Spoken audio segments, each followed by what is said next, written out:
channel Ngulik Horor.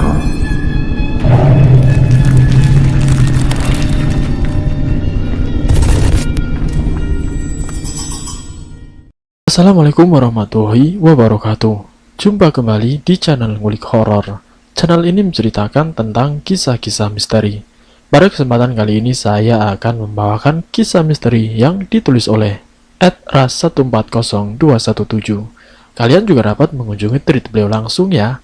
Nanti link saya akan sediakan di kolom deskripsinya. Oh iya, di dalam cerita ini nama dan tempatnya disamarkan semua ya, untuk menjaga privasi pihak yang terlibat di dalamnya. Yuk daripada kita lama-lama langsung saja kita simak ceritanya. Bismillahirrahmanirrahim. Kali ini saya akan membawakan kisah misteri yang berjudul Hari Raya Kelam. Seperti apa kisahnya? Mari kita kulik ceritanya. Tari adalah seorang perempuan berkulit kuning langsat dan memiliki rambut yang ikal mayang sebatas punggung. Hari itu ia nampak sedang duduk di terminal bus dengan tas besar dan beberapa kotak kardus berisi kue lebaran yang sudah ia beli sebelumnya. Raut wajahnya sesekali merengut melihat beberapa orang laki-laki yang terus menggodanya sedari tadi. Sudah beberapa kali ia berpindah tempat duduk, tapi laki-laki itu terus saja mengikutinya. Lalu kemudian seorang bapak-bapak dengan ikat kepala merah mendekati laki-laki tersebut. Beliau sesekali menunjuk ke arah Tari duduk. Meskipun perkataan bapak-bapak itu terdengar jelas, namun Tari tidak mengerti arti bahasa mereka. Tapi yang pasti, tidak lama setelah itu semua laki-laki tersebut akhirnya pergi meninggalkan terminal. "Kau tidak apa-apa kan?" ujar bapak-bapak tersebut. "Tidak, Pak. Terima kasih ya, Pak," ucap Tari walau ia tidak mengerti apa yang dikatakan si bapak pada orang-orang itu tadi. Namun Tari yakin jika bapak itu adalah orang baik. Sama-sama, mereka itu pemabuk di sekitar sini. Memang sering membuat onar. Di sekitar terminal ini tidak ada yang berani menegur mereka selain aku. Itu pun tadi ada anak kecil yang memberitahuku kalau mereka mengganggu seorang perempuan. Ya sudahlah, kalau begitu aku mau pergi dulu. Kau duduklah di sini. Mereka tidak akan mengganggumu lagi, lanjut si bapak. "Terima kasih ya, Pak," ujar Tari. Beberapa buah bus sudah berangkat dengan ke berbagai daerah tujuan. Sementara bus yang akan dinaiki Tari jadwal keberangkatannya masih beberapa jam lagi. "Dek, kakak beli kue babungkunya ya," panggil Tari pada dua orang anak kecil yang tengah menjajakan dagangannya. Mereka nampak bergegas berjalan menghampiri Tari. "Harganya berapa?" ujar Tari. "2.001 kak," jawab anak tersebut. "Beli 5 ya dek," kata Sari. Setelah menerima harga kue yang dibeli oleh Tari, mereka berdua pun lantas pergi untuk melanjutkan berjualan keliling. "Hati-hati ya Pak, kalau bisa saya minta tolong agar kotak-kotak saya ini ditaruh di bagian atas, karena isinya kue-kue kering," ujar Tari. Tari menarik nafas lega begitu sudah berada di dalam bus. Ia duduk bersebelahan dengan seorang pemuda yang mengenakan headset berwarna putih di telinganya. Pemuda itu mengenakan sweater hitam dengan celana jeans panjang yang juga berwarna hitam. Wajahnya cukup tampan menurut Tari yang pada saat itu asik curi-curi pandang menatap si pemuda. Tiba-tiba dering telepon Tari berbunyi. Cukup membuatnya malu ketika si pemuda menatapnya sambil tersenyum. "Halo, Tari? Halo? Suara kakak putus-putus ini tidak jelas." Suara di seberang telepon hanya terdengar bergemuruh dan kadang-kadang seperti suara semut. Apa yang diucapkan kakaknya pun tidak bisa didengar dengan jelas oleh Tari. Tut, tut. Akhirnya dengan raut kesal, Tari pun mematikan teleponnya. Sekitar setengah jam perjalanan, Tari mulai diserang rasa kantuk. Akhirnya ia tertidur di tengah riuhnya suara musik bus yang mendayu-dayu. Tari terbangun dan lantas memegangi pipinya dan kemudian menarik nafas lega, begitu sadar bahwa yang terjadi tadi hanyalah sebuah mimpi. Tari menatap ke sekeliling, orang-orang nampaknya sudah tertidur lelap. Hanya supir bus, Tari, dan beberapa penumpang di depan yang terjaga. Tari menghidupkan HP-nya dan beberapa kiriman video masuk. Di dalam video itu, Tari melihat ayahnya tergantung dengan seutas tali. Wajah Tari seketika berubah, nafasnya mulai tersengal. Ada apa ini? Kenapa ini? Batin Tari. Video terjeda karena rupanya bus sudah memasuki area jalanan yang di kiri dan kanannya hutan. Ingin rasanya Tari segera sampai di rumah, namun perjalanannya masih cukup jauh. Mau minum? Tanya si pemuda seraya menyodorkan segelas Sprite. Tari pun hanya menggeleng. Namun si pemuda langsung membukanya, lalu kemudian memberikan kaleng tersebut kepada Sari. Minumlah, kulihat wajahmu nampak tegang sekali. Siapa tahu minuman ini bisa membuatmu sedikit tenang. Tari tersenyum, namun jelas itu senyuman terpaksa. Eri, namaku Eri, ucap si pemuda. Tari pun hanya mengangguk. Namamu siapa? Tanya si pemuda. Namaku Tari, jawab Tari. Salam kenal ya Tari, ujar si pemuda. Iya, ujar Tari singkat. Melihat raut wajah Tari yang semakin kusut, Eri yang tidak tahu apa-apa itu pun lalu mencoba menghiburnya. Ia juga memasangkan sebelah headsetnya di telinga Tari dan mulai memutar lagu-lagu cinta. Saat Eri sudah tertidur, Tari melepaskan headset pada telinganya dan ia mulai menangis sesenggukan. Hei, kamu kenapa? Tanya Eri. Maaf sekali kalau aku terlalu lancang. Tapi kalau memang kau sedang sedih atau ada sesuatu yang menyakitkan, kau bisa cerita padaku. Aku akan mendengarkan ceritamu dan melupakannya setelah itu, kata si pemuda menenangkan Tari. Namun tangis Tari semakin kencang. Jujur saja, selama ia hidup di perantauan, hanya kali ini ada orang yang berkata seperti itu padanya. Ayahku meninggal gantung diri. Aku tidak tahu apa masalah yang sedang ayahku alami, sehingga dia memilih untuk mati. Padahal dia tahu aku sangat bergantung padanya, sangat menyayanginya. Dialah alasanku satu-satunya untuk pulang ke kampung untuk menjelang hari raya setiap tahunnya. Tapi dia telah memilih mati di saat aku sudah hampir sampai di kampung, kata Tari sambil sesenggukan. Eri pun mengusap-ngusap bahu Tari, wajahnya juga terlihat ikut bersedih. Bus mulai memasuki jalanan yang kiri kanannya sudah terpasang lampu. Beberapa warung makan pinggir jalan juga nampak ramai. Bus berhenti di sebuah rumah makan yang memiliki halaman parkir cukup luas. Para penumpang mulai turun, sementara Tari dan Eri masih duduk di kursinya masing-masing.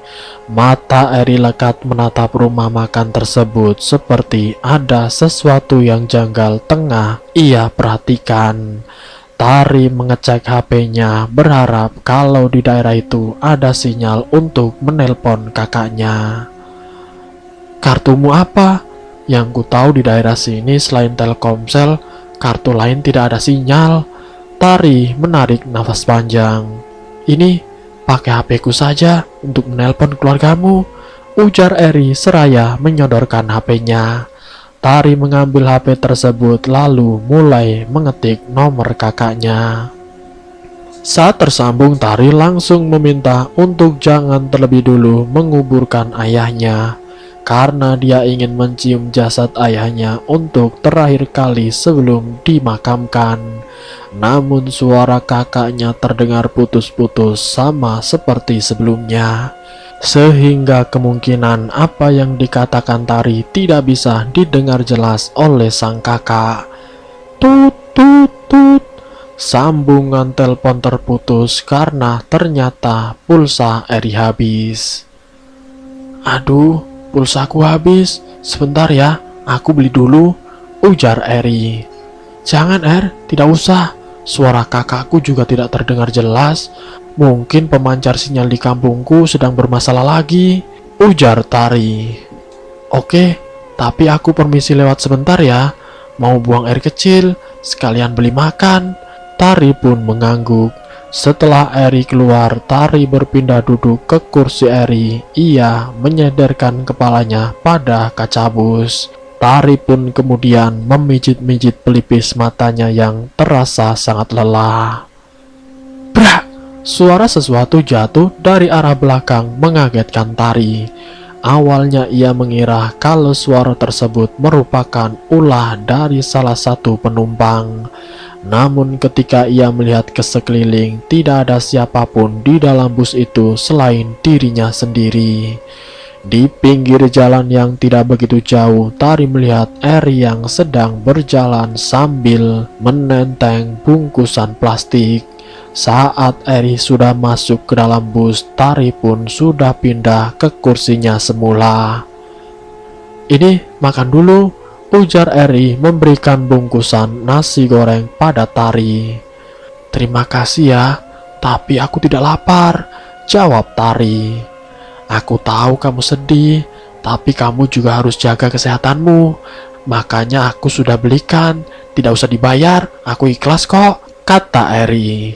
Lagi-lagi Tari menghela nafas panjang. Ia benar-benar kehilangan selera makan begitu melihat video yang dikirimkan oleh sang kakak. Dan yang saat itu ia inginkan hanya satu, yaitu segera sampai ke rumahnya. Tapi melihat kebaikan Eri, Tari pun tidak bisa menolak. Mereka berdua pun kemudian makan bersama.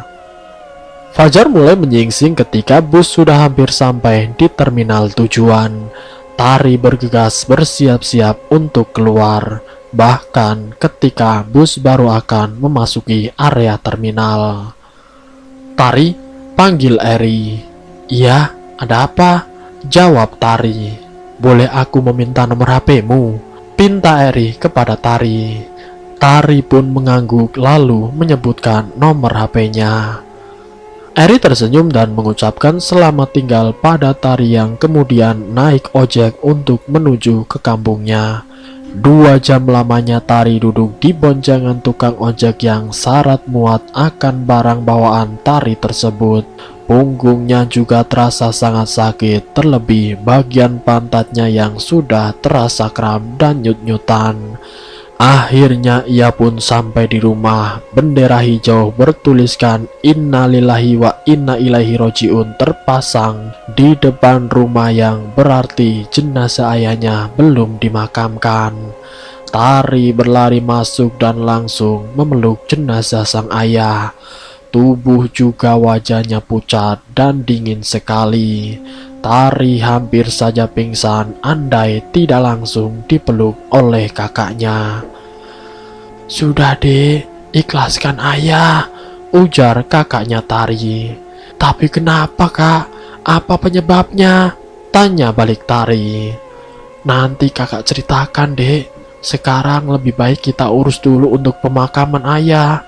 Orang-orang di kampung tidak ada yang mau membantu, ujar kakaknya Tari. Memangnya kenapa kak? Tanya Tari.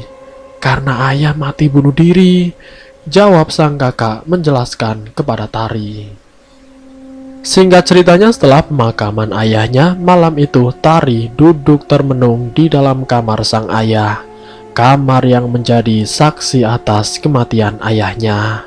Dek, panggil kakaknya Tari. Ceritakan kak, sebenarnya ayah ada masalah apa? Rasanya tidak mungkin kalau karena uang, ujar Tari.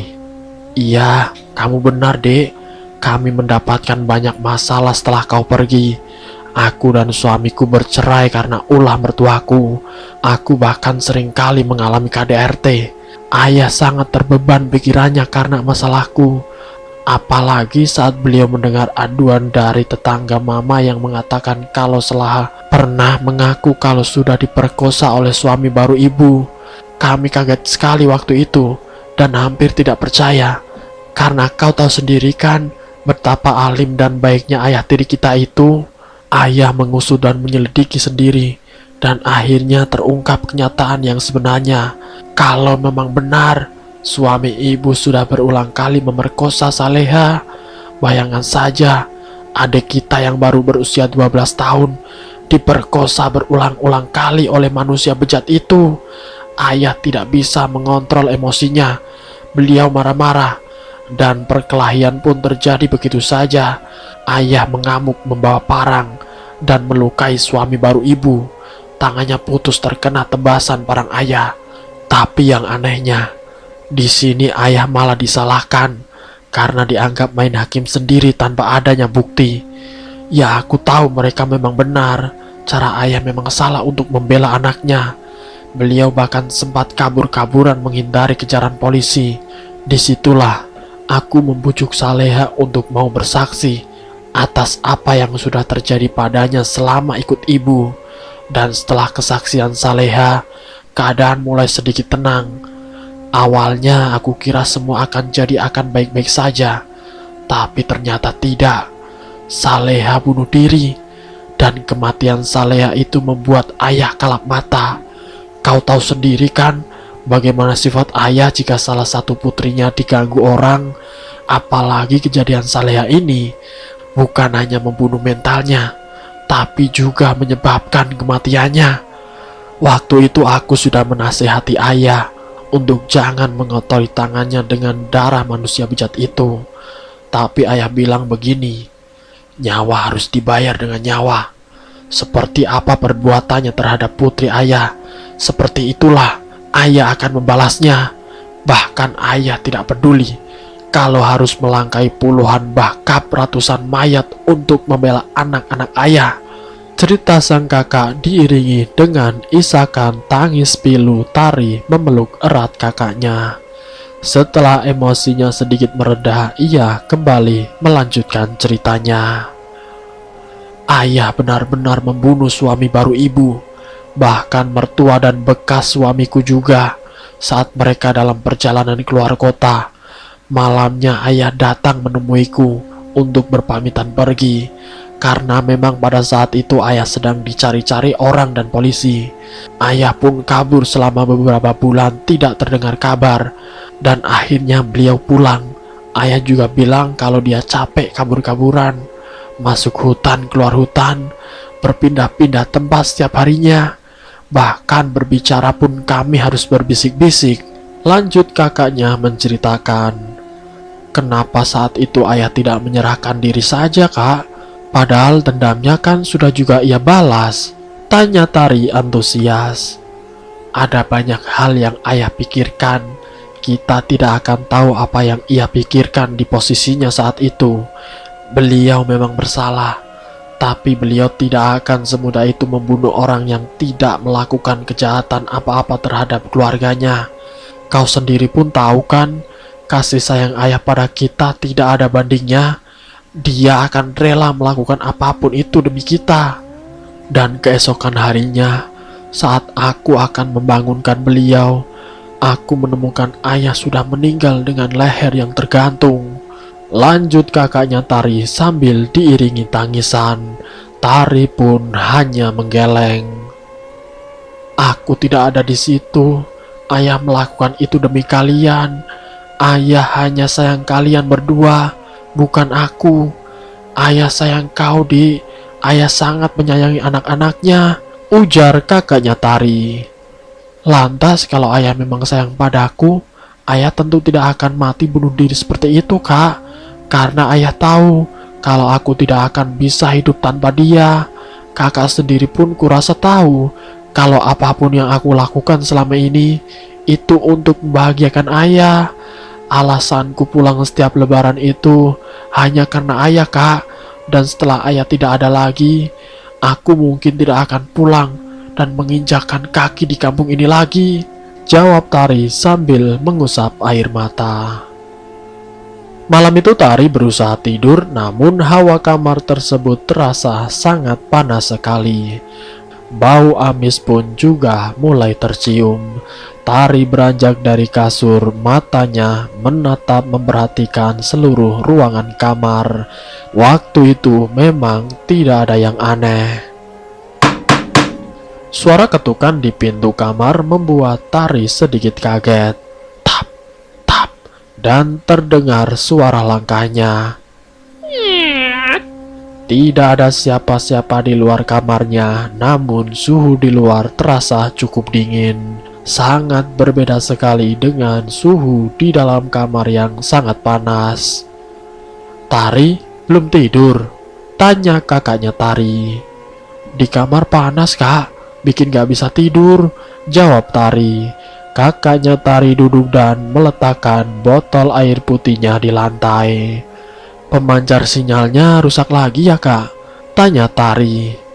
Iya, kemarin terkena angin ribut, tapi sepertinya sudah bagus. Ini sinyal di HP-ku full. Tari pun mengeluarkan HP-nya. Punyaku masih tidak ada kak, kata Tari. Kartumu mungkin, ujar kakaknya. Aku pakai kartu ini kak, dan satunya kartu lain, tapi dua-duanya tidak ada sinyal. Sang kakak mengangkat bahu. Ia juga tidak terlalu paham masalah kartu-kartu seperti itu. Aku pernah mimpi gigiku patah kak. Ternyata kata orang benar ya tentang arti mimpi gigi patah, bahwa akan ada keluarganya yang akan meninggal, ucap Tari. Suara ketukan pintu terdengar beberapa kali dengan cepat. Mereka berdua saling bertatapan antara kaget dan takut. Brak, brak.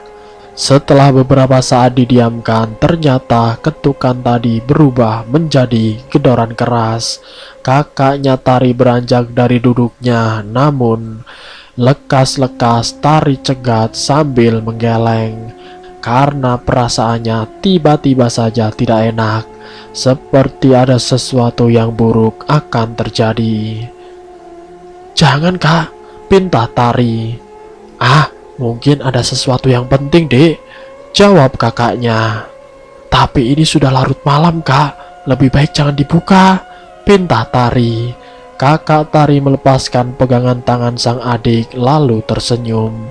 Ia kemudian berjalan menuju ke arah pintu yang masih digedor-gedor dari luar tersebut.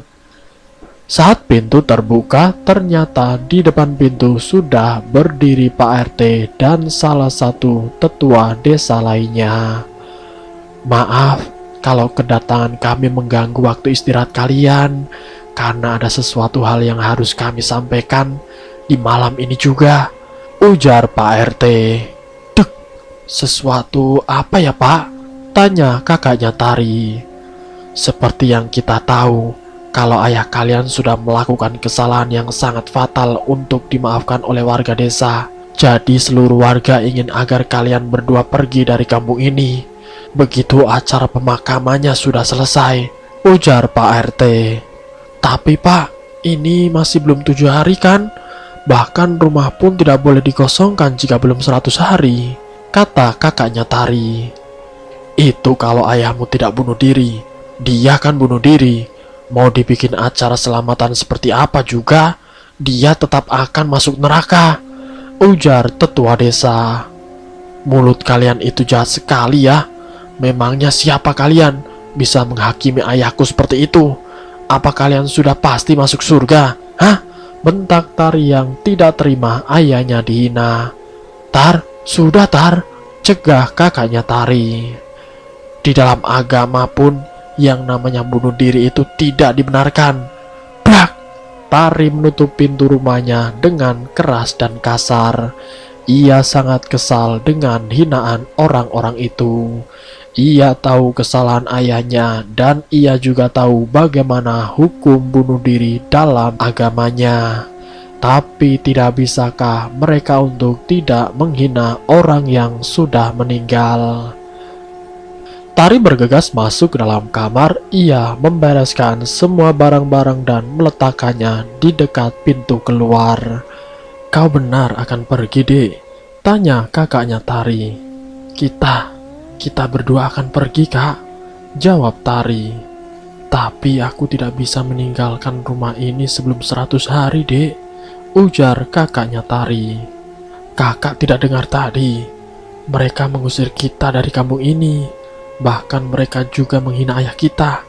Aku penasaran dengan apa yang akan mereka lakukan jika kejadian buruk pada Saleha menimpa anak-anak mereka. Apakah mereka bisa untuk memaafkan pelakunya?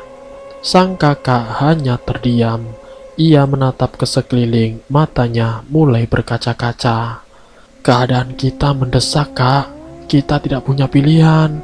Takutnya nanti kalau kita tetap tinggal di sini, mereka malah akan berpikir untuk mencelakai kita, kata Tari prihatin. Baiklah, Dek. Besok setelah sahur kita berangkat, jawab kakaknya Tari. Tari pun hanya tersenyum. Sahur bersama-sama, lalu berbuka bersama-sama. Aku rindu suasana itu, Kak. Ujar Tari sambil meneteskan air matanya. Sekitar pukul 5 pagi, mereka sudah berada di jalan depan desa untuk menunggu ojek yang akan mengantar mereka ke terminal. Sekitar pukul 8 pagi, barulah ada tukang ojek yang muncul, itu pun hanya satu orang. Sehingga membuatnya harus mencari teman satu lagi agar bisa berangkat bersamaan. Sekitar setengah jam mereka menunggu. Akhirnya tukang ojek tadi datang bersama temannya. Tari dan sang kakak naik ojek menuju terminal yang sangat jauh itu. Baru sebentar saja Tari sudah merasakan sakit dan pegal pada punggungnya. Sesampainya di terminal, ternyata hari itu tidak ada bus yang berangkat karena sudah memasuki 3 hari terakhir puasa.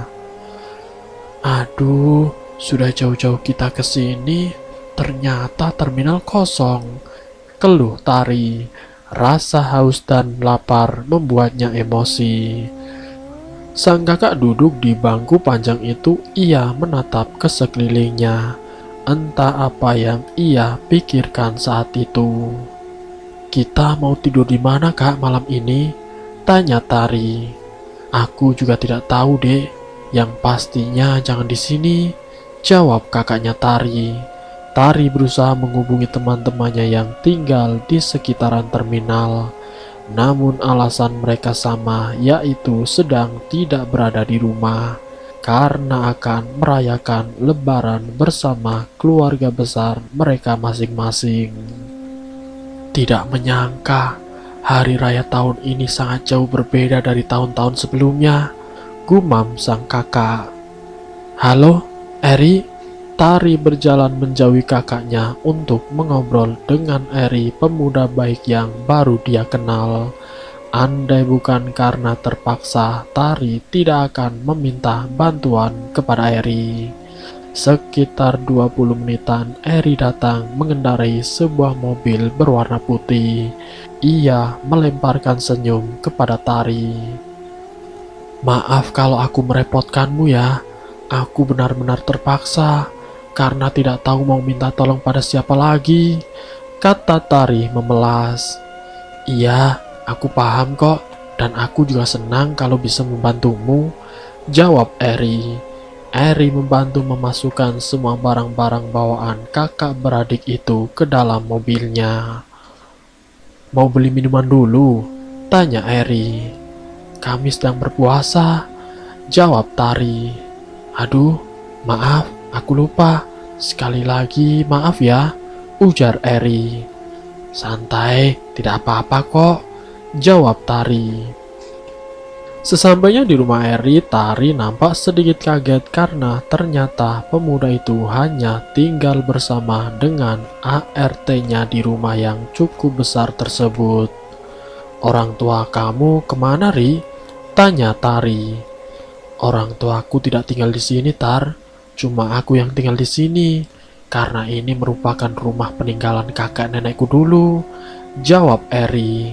Tari lega mendengarnya karena sedari awal perjalanan tadi ia sudah was-was dan Tari juga sudah siap-siap dengan semua jawaban yang nanti akan ia butuhkan jika berhadapan langsung dengan orang tua Eri. Mau minum apa? Tanya ART-nya Eri. Mereka puasa, Bu, ujar Eri. Ia juga membantu Tari dan kakaknya memasukkan semua barang-barang mereka ke dalam kamar. Kalian bisa tinggal di sini sampai kapanpun kalian mau. Kau juga tidak perlu khawatir, karena jarak rumah ini sangat jauh dari rumah-rumah lainnya, ujar Eri mempersilahkan. Hanya sampai habis hari raya, aku tidak ingin terus merepotkanmu, Ri. Kau sudah sangat baik pada kami, padahal kita baru saja kenal, jawab Tari. Aku selalu begitu, dan gua harap selamanya akan tetap seperti ini, karena berbuat baik itu adalah suatu kewajiban bagi kita manusia, kata Eri. Kau masih muda, tapi pemikiranmu sudah sangat dewasa, Ri, kata Tari memuji. Hah, kamu ini, Eri membelalak. Usiaku sudah 27 tahun, sudah cukup dewasa. Kali ini giliran Tari yang terbelalak. Ia tidak menyangka jika usia Eri sudah 27 tahun. Ia bahkan masih mengira kalau usia Eri sekitar 17 tahunan. Ah, yang benar kamu, Ri? Tanya Tari penasaran. Ini KTP-ku. Coba kau lihat sendiri tahun kelahiranku, ujarnya seraya tersenyum. Suara takbiran malam itu begitu indah terdengar. Tidak terasa Tari pun meneteskan air matanya. Kita mau kemana lagi habis ini, Dek? Tanya kakaknya Tari yang duduk di kursi belakang. Kemana, Tar? Tanya Eri pada Tari yang melamun menatap keluar. Terserah saja. Eri berhenti di depan sebuah toko yang nampaknya ramai pembeli. Sebelum masuk ke dalam toko itu, Eri berdiri diam seraya menatap toko tersebut untuk beberapa saat. Lalu kemudian ia melangkah masuk. Kenapa dia? Waktu itu juga begitu, saat bus yang kami tumpangi berhenti di depan rumah makan, dan di saat orang-orang satu bus makan di rumah makan tersebut, dia malah lebih memilih untuk membeli nasi goreng di pinggir jalan. Awalnya aku berpikir, mungkin karena keterbatasan uang yang dia miliki. Maklum kan, muka dan penampilannya waktu itu sama seperti anak-anak yang baru lulus SMA. Jadi tidak salah kalau aku menganggapnya tidak punya uang. Tapi setelah tahu dia yang sebenarnya, aku jadi berpikir lain, ujar Tari menjelaskan kepada kakaknya. Maksudmu? Tanya kakaknya penasaran. Obrolan keduanya terhenti ketika Eri keluar dari toko tersebut dengan menenteng 2 plastik penuh berisi makanan. Sesampainya di rumah, Eri menyetel rekaman orang takbiran untuk sekedar menghibur kawan barunya itu. Mereka juga memasak untuk esok harinya meskipun tanpa keluarga. Tapi malam itu Tari dan kakaknya bisa tertawa lepas dibuat Eri. Mereka nampak sangat bahagia sekali malam itu. Malam ini akan menjadi kenangan yang tidak akan aku lupakan sampai kapanpun. Terima kasih Eri. Terima kasih sudah membuat kami tertawa dan sejenak melupakan masalah kami, ucap Tari kepada Eri. Sama-sama, Tar, jawab Eri tersenyum. Mereka juga membagi-bagikan makanan untuk kucing-kucing dan anjing-anjing liar di sekitaran rumah Eri. Menjelang pukul 1 barulah mereka bisa tertidur. Tidak ada yang berubah, semuanya masih sama, namun entah kenapa kejadian-kejadian aneh mulai bermunculan. Kakaknya Tari jatuh sakit, tubuhnya dipenuhi bintik-bintik merah yang lama-kelamaan menjadi besar dan berisi cairan. Pada saat kakak Tari terserang sakit, kebetulan Eri sedang tidak berada di rumah. Mereka sebenarnya ingin pergi dari rumah Eri, tapi Eri melarang dan berjanji akan mencarikan rumah sewaan juga pekerjaan untuk keduanya. Tari pun tidak enak hati untuk menolak niat baik Eri, meski sebenarnya Tari sudah punya pekerjaan. Tari dan ibu-ibu yang bekerja di rumah Eri itu bingung dan tidak tahu harus berbuat apa kepada kakaknya Tari. Demamnya semakin tinggi, begitupun juga dengan bintik-bintik merah itu tumbuhnya bertambah banyak seiring waktu.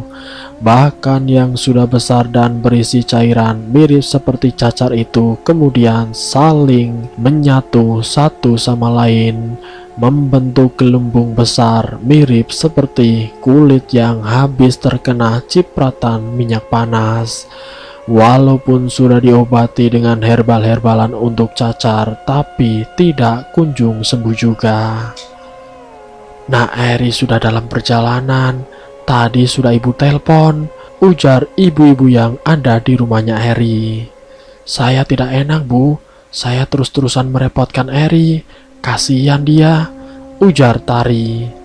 Biasanya Nak Eri tahu obat sakit-sakitan seperti ini. Karena ini ibu rasa bukan sakit cacar pada umumnya, kata ibu-ibu tersebut. Saat Eri datang dan masuk ke dalam kamar di mana kakaknya Tari berada, wajahnya terlihat tegang. Ia menatap lekat namun bukan pada kakaknya Tari, melainkan ke sudut kamar.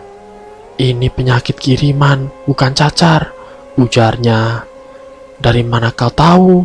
Tanya Tari. Dia ada di sini, jawab Eri tanpa sedikit pun mengalihkan pandangannya dari sudut kamar. Siapa, Ri? Tanya Tari penasaran. Bu, tolong ambilkan bungkusan di dalam lemari kamarku ya, pinta Eri. Tanpa diminta dua kali, ibu itu segera pergi mengambilkan apa yang diminta oleh Eri. Setelah bungkusan itu berada di tangannya, Eri lantas membukanya. Di sana ada dua buah kayu berwarna hitam, entah itu kayu apa. Yang pasti Eri merendam kayu itu di dalam gelas air. Dan anehnya air dalam gelas itu seketika berubah warna menjadi hitam pekat. Hubungi dia, Bu, ujar Eri yang bagian wajahnya sudah berkeringat penuh. Kakakku kenapa, Ri? Tanya Tari was-was. Doakan saja, semoga tidak terlambat, karena aku sudah berusaha untuk mengobatinya, tapi aku tidak bisa, jawab Eri. Kau jangan membuatku takut, Ri, kata Tari. Sekitar 15 menit menunggu, seorang laki-laki dengan rambut panjang sebatas bahu datang. Dengan hanya menatap kakaknya Tari, laki-laki itu langsung mengangguk, seolah-olah tahu apa yang sedang terjadi padanya. Tari dan ibu-ibu yang bekerja di rumah Eri itu disuruh untuk menunggu di luar. Sementara Eri dan laki-laki tersebut melakukan pengobatan pada kakaknya Tari. Cukup lama mereka menunggu, namun belum juga Eri ataupun laki-laki itu keluar dari kamar tersebut. Tari semakin cemas, pikiran-pikirannya muncul membayangkan kemungkinan terburuk yang akan terjadi. Saat Eri keluar dari kamar, Tari langsung mendekatinya. Bagaimana dengan kakakku, Ri? Tanya Tari khawatir. Brak! Belum sempat menjawab pertanyaan dari Tari, tubuh Eri ambruk. Wajahnya pucat dan ujung-ujung jarinya menjadi dingin es. Ya Allah, apa yang sebenarnya terjadi? Isak Tari dalam kebingungan dan ketakutannya. Laki-laki berambut gondrong itu keluar. Ia menarik nafas panjang ketika melihat Eri yang terbaring di lantai, ditemani oleh Tari dan ibu-ibu ART. Bagaimana dengan kakak saya? Tanya Tari was-was. Kakakmu sudah membaik, tapi kita lihat sampai besok apakah sudah benar-benar baik. Takutnya itu penyakit dikirim lagi pada kakakmu, jawab lelaki tersebut. Lalu Eri bagaimana? Dia pingsan, kata Tari yang masih khawatir. Dia hanya kelelahan, nanti juga akan bangun sendiri, jawab laki-laki tersebut. Benar saja tidak beberapa lama Eri pun sadar kembali. Begitupun juga dengan kakaknya Tari. Panasnya sudah turun dan gelembung-gelembung berisi cairan di kulitnya sudah mulai mengempes. Dan keesokan harinya keadaan kakak Tari benar-benar sudah membaik. Sehingga 3 hari setelah itu ia kemudian dimandikan untuk memagari diri dari santet atau guna-guna. Setelah kakaknya sehat, Tari berniat untuk pergi dari rumah Eri karena ia merasa sudah sangat banyak sekali merepotkan laki-laki itu. Namun sebelum Tari mengutarakan keinginannya untuk pergi, Eri terlebih dahulu mengajaknya bicara. Tari, biarkan aku menjagamu di sisiku, ungkap Eri. Maksudmu? Tanya Tari kebingungan. Aku ingin kau menjadi istriku, Tar, kata Eri yang tanpa basa-basi. Tari melongo seakan-akan tidak percaya. Apa aku sedang bermimpi? Gumam Tari. Aku sudah mengatakan tentang hal ini pada orang tuaku dan juga kakakmu, Tar, kata Eri menjelaskan kepada Tari. Lalu, tanya Tari antusias. Jawabanmu bagaimana, Tar? Tanya Eri. Ini serius, kata Tari yang masih kebingungan. Astaga, apa wajahku menunjukkan kalau aku sedang bergurau? Tari tersenyum lebar. Kalau kau serius, aku tentu mau, jawab Tari. Terima kasih, Tar, ucapnya tersenyum. Sejak saat itu mereka menikah dan tinggal bersama-sama di sana. Sampai suatu ketika kakaknya Tari dilamar oleh sepupu Eri. Orangnya baik dan tentu tidak kasar seperti mantan suaminya dulu. Dan selesai. Itulah sepenggal pengalaman dari kisah Tari. Semoga kisah ini bisa menjadikan manfaat untuk kita semua. Ambil sisi baiknya dan buang jauh-jauh sisi buruknya. Terima kasih untuk kalian yang sudah mampir di channel kami. Jika kalian tertarik dengan video kami, silahkan tekan tombol like, share, dan komen. Tekan subscribe untuk mengikuti video-video kami yang selanjutnya. Wassalamualaikum warahmatullahi wabarakatuh.